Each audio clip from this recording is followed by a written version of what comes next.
አላህ መንገድ ላይ ወጪ የሚያረጉ የሆኑ የሚሰጡ የሆኑ ሰዎች ናቸው እንዲህ አይነቷ ጀነት የተዘጋጀችላቸው ማለት ነው። ወልካዚሚን አልገይዘ ቁጣቸውን ዋጥ የሚያረጉ የሆኑ እነዚህ ጀነት የተዘጋጀላቸውና ጥንቆች ናቸው የተባሉት ወልካዚሚን አልገይዝ ቁጣቸውን ዋጥ የሚያረጉ ወይም የሚገቱ ይህ የጀግኖች ባህሪ ነው። ቁጣን መዋጥ ማለት ከባድ ነው። የሚያስቆጣው ነገር በርግጥ ይለያያል።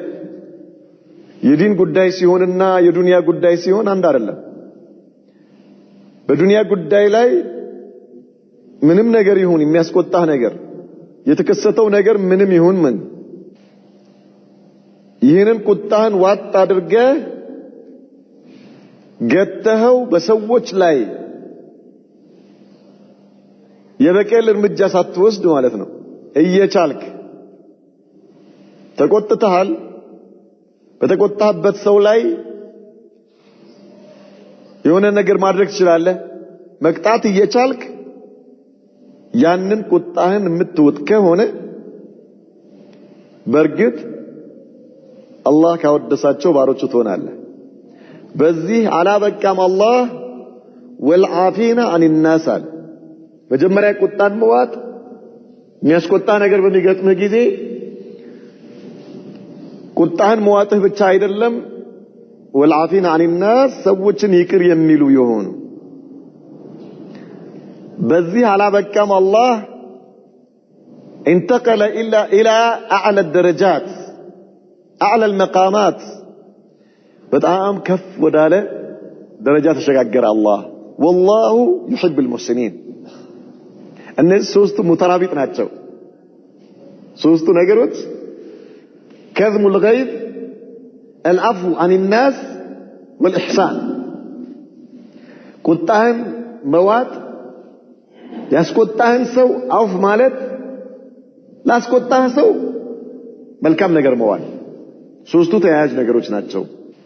የመጨረሻው ቁጣህን መዋጥ ሐላ ሰብር አድርገህ መሄድ ማለት መተው። ከዚያ ትንሽ ጎበዝ ከሆንክ አውፍ ማለት ያስቆጣህን ሰው የበደለህን አውፍ ማለት። ከዚያ ጎበዝ ከሆንክ ለዛ ሰው መልካም ነገር መዋል። በንግግር ቀላል ነው አይደል? አሊ ኢብኑ ሁሰይን ኢብኑ አሊ ኢብኑ አቢ ጣሊብ የአሊ ኢብኑ አቢ ጣሊብ ኢብሪቅ ታውቃላችሁ? ማሰሮ ትንሽ ማሰሮ ማለት ነው፣ ውሃ የሚያዝበት በሱ እያፈሰሰችለት እያለ አላህ ፈለገውና እሱ ቁጭ ብሎ ነው እየታጠበ ያለው ከታች፣ እሷ ከላይ ቆማ እያፈሰሰች ኢብሪቁ ከእጇ አምልጦ ወደቀና ጭንቅላቱን ፈነከተው። ባሪያ ነች፣ ተፈነከተ፣ ደሙ ይወርዳል። ቀና ብሎ አያት። አሊ ኢብኑ ሁሰይን ተቆጥቷል ስታየው። ወልካዚቢን አልገይዝ አለችው። ከዘምቱ ገይዝ ያላት ቁጣይን ውጭ ያለው። ወልዓፊና አኒናስ አለችው ባሪያዋ። አውፍ ብዬሻለሁ አላት አሊ። والله يحب المحسنين حر ብዬሻለሁ አላት። انظر የአሊ መውቂፍ።